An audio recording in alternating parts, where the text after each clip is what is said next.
Mais oui, il y a un plaisir, mon boy. Quand on réalise une mission, je me rappelle, c'est un sous-sol. On a tout le temps TV, on a boulot. Mais le long, on a des opportunités, on les capena émission, donc ça me fait vraiment plaisir et je te dis merci pour ça. Vraiment merci encore Nayope parce que au moni il faut ba innovation ça aura toujours quoi. Bisobe autant autant qui sous-sol.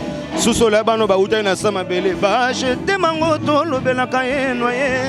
Bolingo pukonyo malaboni na kosa yo kenano na yo dans mon cœur. Wana moni ba vena biso li susu ba cheche. Donc na pese ba mbote sika zali ba vena biso ba flamme kapaya ba Celeos Scram. Pourquoi pas la Coste Voamba.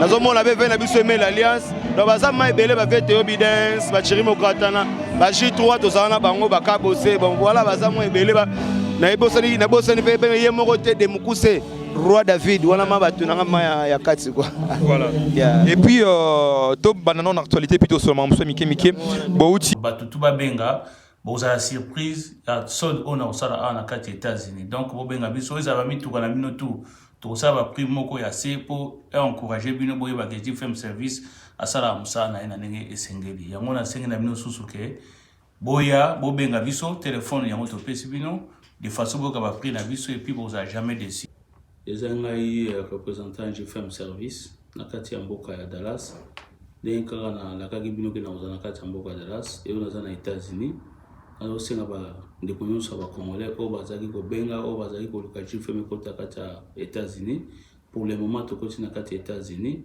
toujours basé d'abord premier dépôt na pièce à Dallas alors tout ça au sein na bino nyonso bana Texas bana Dallas partout bo ali bo contacter biso bo benga biso numéro na biso on a service auto za na en Europe comme awa et puis to rendre bino service wana batu nyonso bazana ba koli na bango mituka na bango biso sala la VIP ningo pesi motuka awa ti na kati ya ndako na bino na Kinshasa donc kelo da ko senga na bana États-Unis ya mwana pour soutenir Gedi FM service parce que les agences n'abino et puis c'est trop sûr agence faisait assir au bon on a que non bon la république n'a pas partout et le peut côté à la carte en beaucoup d'assurance on a trop payé sabino comme des topé ça n'a pas payé mon sous Europe alors toujours c'est la sous que le 22 avril oyo to za na mboka ya Atlanta batu nyonso bazana ba koli ko na mboka Atlanta ba préparer le 22 Gedi FM service et bozala wana na motoka to kongola biloko pour son na le 23 ndenge moko pe na mboka ya Houston to kosala pe ndenge wana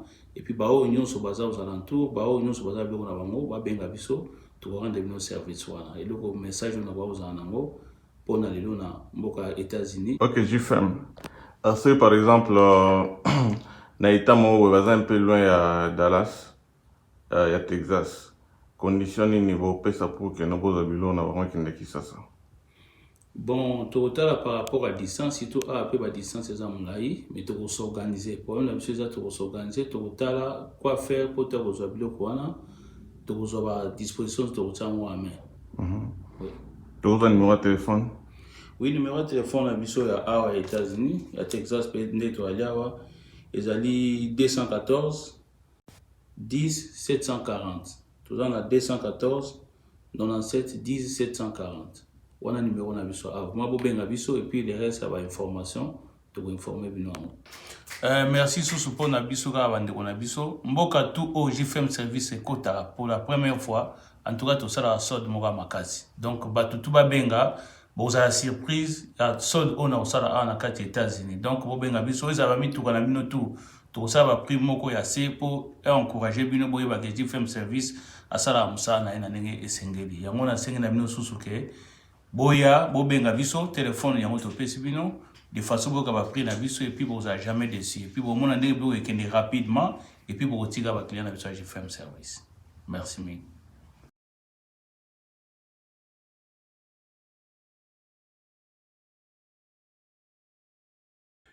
Hey, Congo, this is GFM Service. We're here in Dallas, Texas, the United States of America.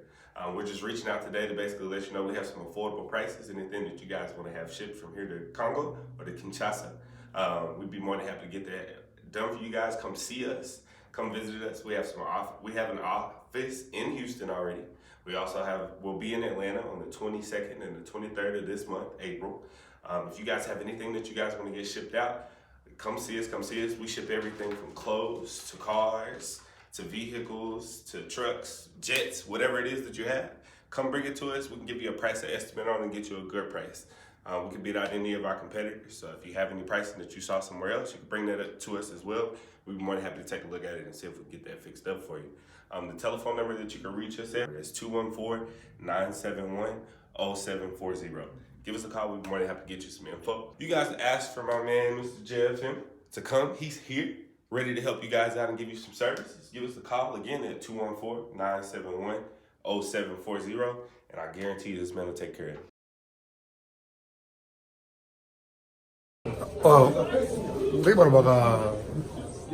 J'avais entendu et j'ai vu. Félicitations à Congo Promo TV. Igela coiffe ikote Papa na Kerwan éternel Kenaya Kanda Taba ikote Sensi Nganda Taba Fenenene Nganda Taba Chez Hugues la coiffe ikote Papa na Kerwan éternel Kenaya Au 174 avenue Aristide Briand, 93 320, les pavillons sous bois. À la petite porte à gauche, association Hugues Ikoté.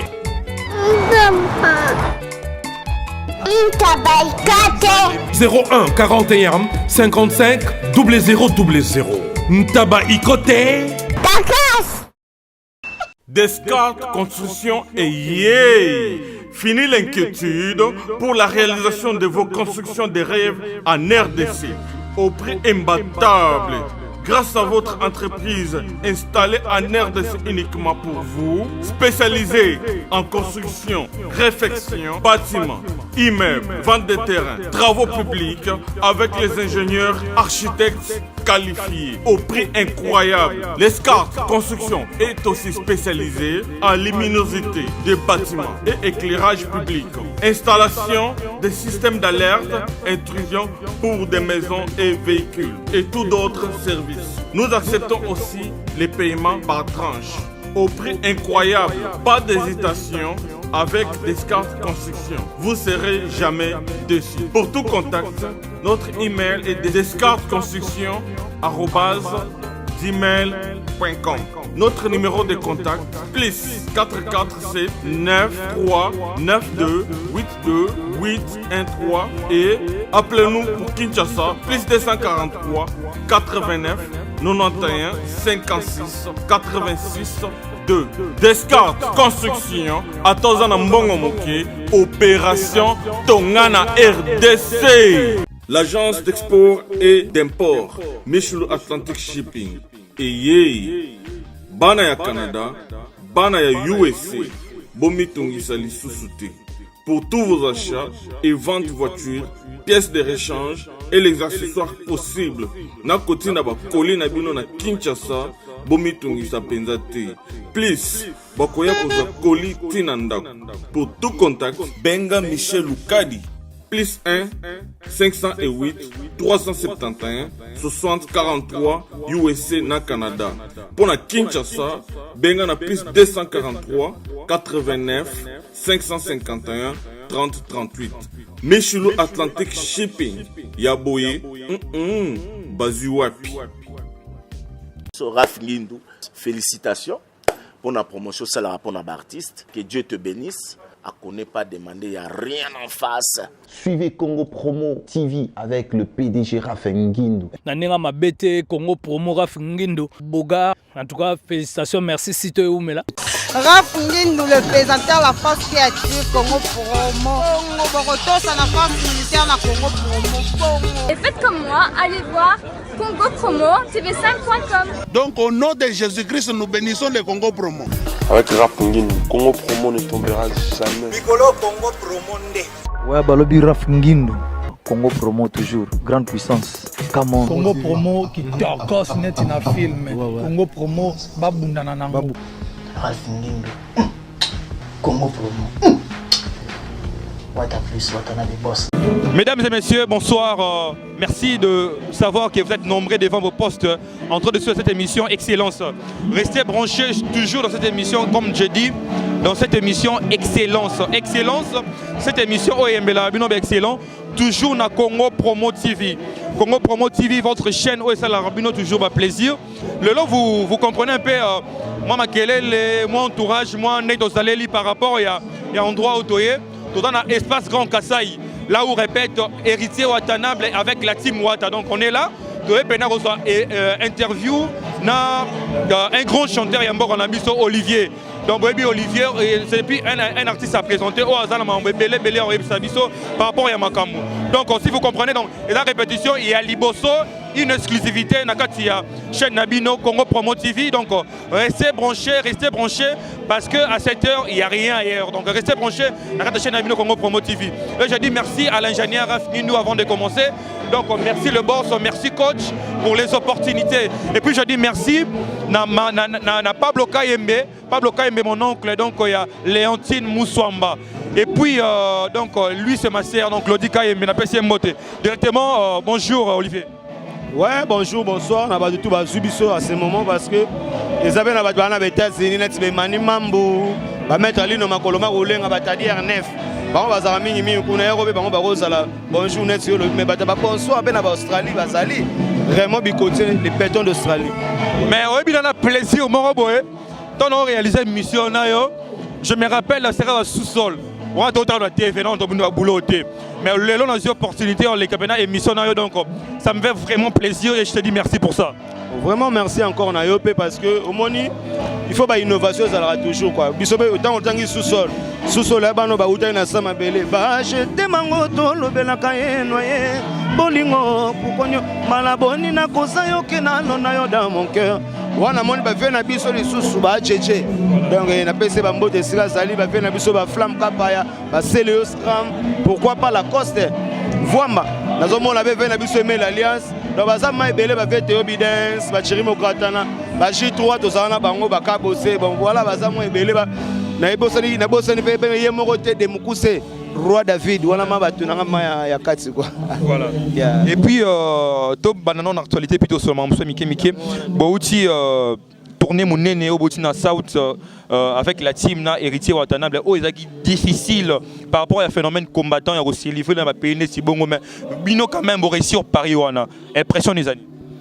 Non, impression vraiment ezala ya ma case parce que moi aussi j'étais émotionné comme mon niveau ba yaki accueil yaki na aéroport na Johannesburg ba yaki goyamba biso de mon maki oh mais na Paris to yaki ba yamba biso boy to répéter to sali deux répétitions à Paris to compé na salle Olympia to coach to sali balance mais comme maki après ba fungola salle ba doit kota ba yoka la bonne musique et comme maki moi mbilinga par rapport ya ndeko na biso ba telemelaki cause ya mbo ngabenga ba diaspora ko ba telemelaki cause ya pays ba combattant to loba donc ba telemelaki cause ya pays lelo yo cause na bango ekoki samia on monaki comme siège na bango ezala mingi na Afrique du Sud fallait to kendesko kuna ba pesa biso accès pour to yasko Paris to refaire concert na biso ya Olympia vraiment merci encore na Casca Sereka Poison hein nazomona lipasa bambongo merci na obo salaki sans oublier Mohamed Moleka vraiment ya yope yango na se mutema tout le monde a vraiment une démonstration et ça mais puis la communauté tout bana ya Yoville na zomona base matonge so na kekoto base banda na zomona ba maître rasé vraiment baza ebelé maître one to bossa na raté donc vraiment c'était un plaisir per réussite na bandeko na biso musu o pe na ko banga ko no beta musu na Afrique du Sud ya lokola ndeto na fungola nzia na Paris le pour moni ba showcase comment le dernièrement na otomona image mon papa chéri na moto na tembe donc ba snapper moi mo mon la yango ne tozo luka tozongisa mais zo Schengen est déjà donc yolo bagé to fungoli nzela merci encore na moto na tembe po azo courage à repousser na pemeni ya ba konzi ya mboka ba pesa biso accès papa na biso Vital Camere na saluer na yemoro fachi papa na biso asika. Si je comprends déjà donc vous promettre tout prochainement donc Mboka ya oncle Saiko eza le rôle Saiko donc mi parler déjà bimi eza libanda na misu na ngala zo mona ngo et troisième pe kolika ningo lo baki troisième colis déjà ngane libanga ona yawa te na yesi zibe service na zwakata 37 colis awa na zibe service na mbala moko 37 oh ngaku na banga kina esi mwana chaka 3 ah bon yiba yango na kiserie na bango ya musala basa pela Brazzaville mwana na lobaki nanga pe na Angola bazali. Bazali na Angola, bazali na Brazzaville. C'est que tobenga bango monde entier. Ukanseri kola mundele. Na moni yango. Acha mundele te. Azakia. Yo mutuza na France. Précisément ezala na Paris. Ezala na Rennes.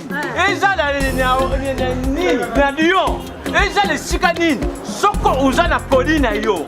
Kunyoko mana yo te. Ba numéro na biso yango wana benga na yo. Zibe service akulivrer yo carton. Pe ko retirer yemuku akuya kuzwa yango. Pe akuya wena Kinshasa. Kaka Kinshasa te ya Maniata. Makalu. Na Point Noir, na Brazzaville, na Angola, na Kinshasa, place à Robunga, Ezate. Hugues la coiffe Ikote. Et enfin, je suis arrivé. Salon Hugues la coiffe Ikote. Non seulement c'est un salon de coiffure, mais aussi une machine de transformation des hommes et femmes. Regardez-moi comment je suis. Vilain. Mais attendez, 2 minutes. Bogart. Vous allez voir.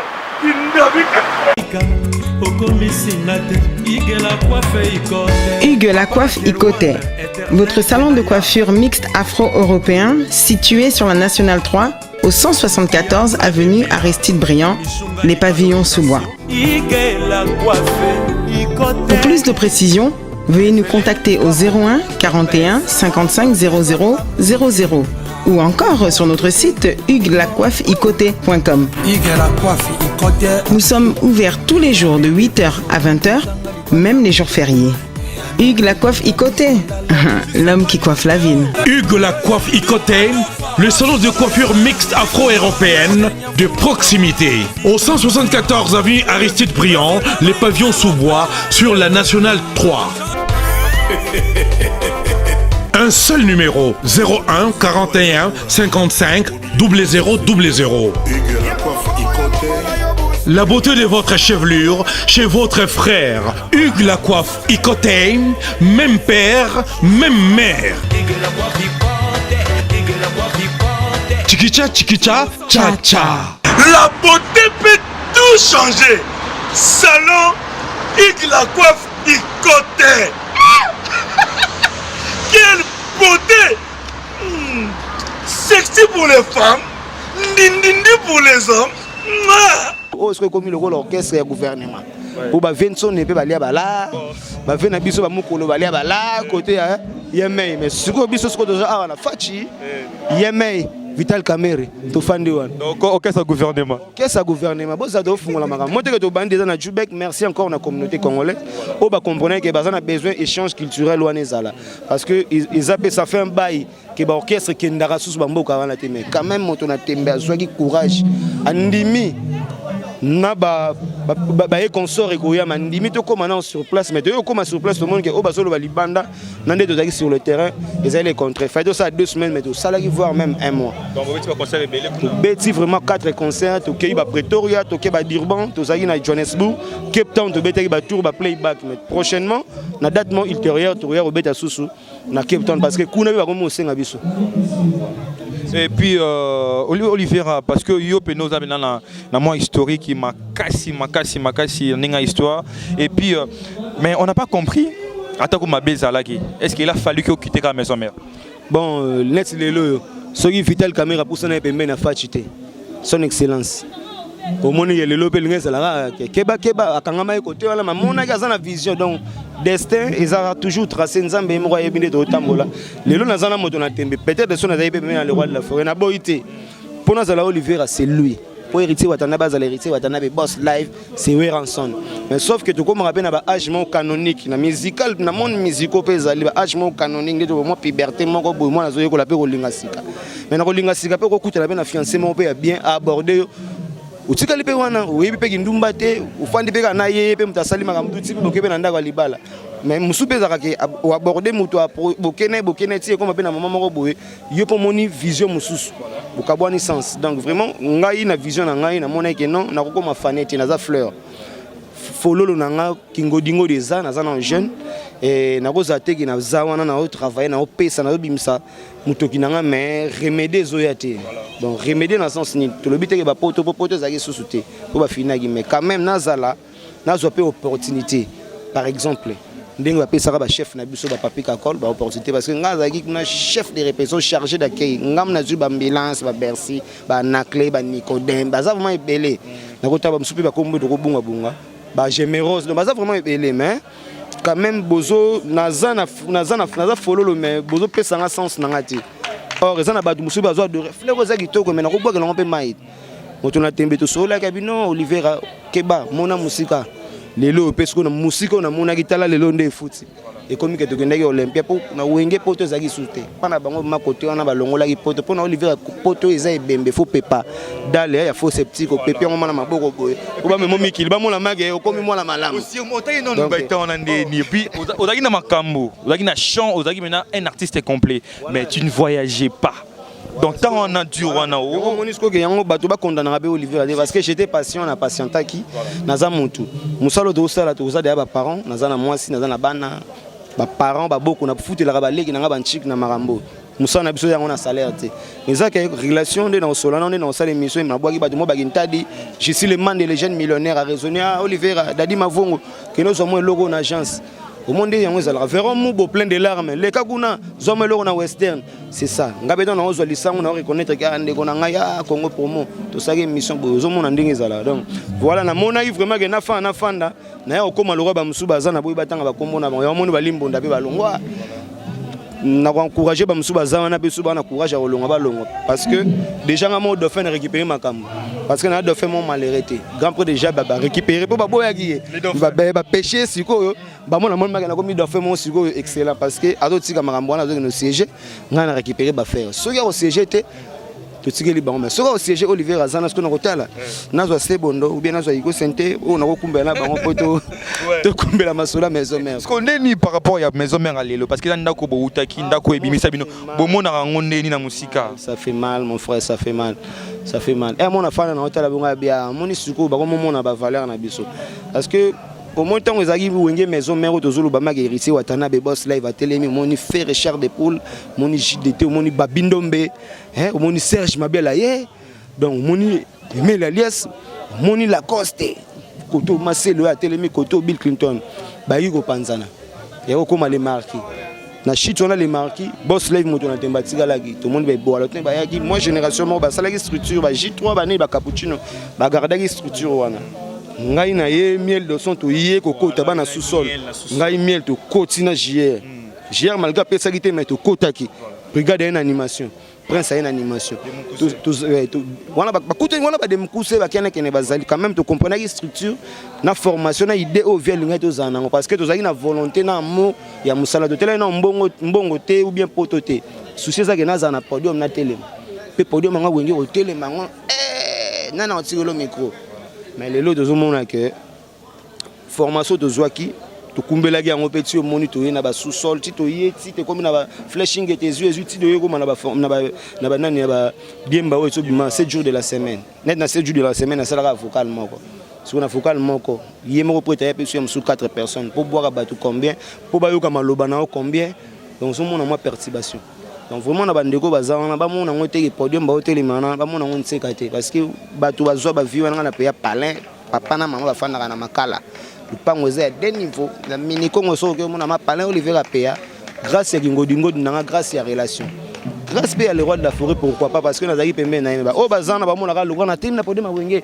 na zo rêver lelo peut-être pour bazo mona mususu bato mususu pe ba proche o bazalaka na wenge bato mususu bazoya te mais ba sala effort ba ke tant na zo zapemé na le roi de la forêt na se créer na se faire marquer parce que le roi de la forêt a son temps fou la misente parce qu'il y a foula ti le continue foula mais et ça na bato ba foula eux peut comprendre biso ce qu'on attaque ba visionnaire na tala ngabi moto na tembe grand pote le roi ben moto na tembe déjà na wenge ta sakide moto na tembe donc na s'accrocher na ndeko na ngai na le patron na ngai pourquoi pas lelo pe Olivier na komi poser comment que héritier la ti ndenge mususu yo la ti uniforme ça coûte bien parce que na wenge pa ndako la taka bongo bakolo ba la jaune mais yo la ta pembe mais bino bola di jaune on m'a dit oh big boss pas tuni oh mais oh couleur ni oh Olivier ouais ça jaune ouais ça jaune donc parce que na tellement à gauche à la droite voilà le rôle la biso ba Olivier de comprendre que non il fallait tous un peu à côté par rapport à Nine, par rapport à œuvre qui ngodingo nana besoin d'émerger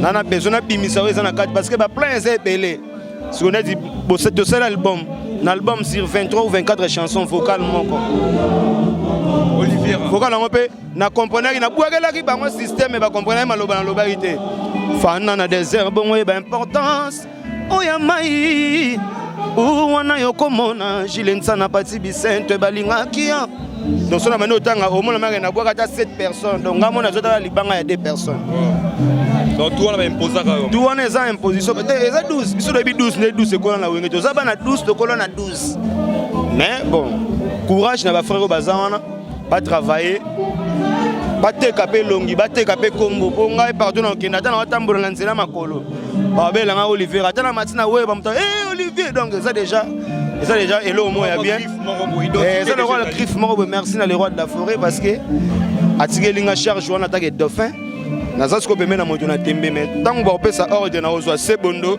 na zui go sente na tali ba misai na kozwa so pe na l'idée ko mawande ko na ko souffrité na bendi comme ça les yale tukumbeli ce que va faire yo bibenga lelo dauphin lelo ba mettre Rio yebi mettre Rio mukonza ba danseuse ba former ba danseuse tout ya Congo félicitations à petite sœur na biso de Monari Yamado yem ta former mettre Rio yem ta former petit on a de benga Yamado donc voilà mais yo mi benga dauphin mais kuna beto ki Nicodème pa mi benga sous dauphin na ebite ki mi benga dauphin ya ferry ou bien place za ba diso iso kuna parce que ngana za mwana ya le roi de la forêt na botami na palais na yebi ba fisir na yebi place ni ndako etangaka ya za dauphin ya faire chair de poule azela mgolo président na biso faire chair de poule grand frère na benga grand frère on a yebi galinga ngaminga linga ngodi parce que yebi bito yo kaka ke bongaka ke okende kibokila elongo na ba mes amis likonga nanga ekitisa makako mingi tolotolo nanga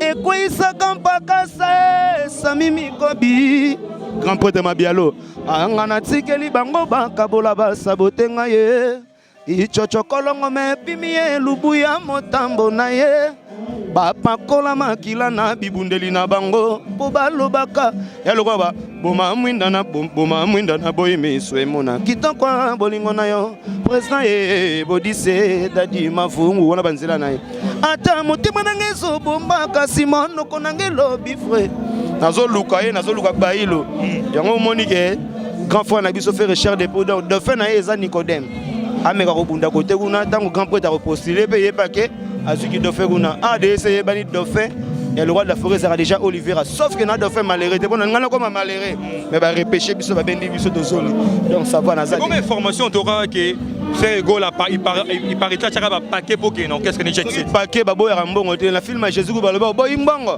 ozali poma wana za ba lesondi mais sauf que na carrière musicale ndé to beta ndole ngape peut-être na za na besoin musuma featuring na ye par exemple ce qui boss là il va permettre moi chanson na c'était ngana yo mais to ko s'appelle quand de faire recherche de poule aroya koti pourquoi pas parce qu'il y a une voix more angélique on a bien une voix ya angélique le temps écoute tout na boss live sukuna ya pesi voix au de ba sort on de gege bima na kata konda ngana ya kana fanel ba on a c'est vous comprenez ça komba e tala linge ngali bangwa nini okao babimi si bolumbwa mitema na bango bayo ki atansonite ngana monili nkambo yo wata ekosuka awate jisile mande imani mambu na zongi ndoke apimbwaka bolombo kasi azandumba te ngapeno lelo bebi lokula mena zazoba te Roger Bandoué maître Kotombeli Yolande Malola somona place na zoluka na ba richesse oyo kozala pembe na bato eza déjà ba grâce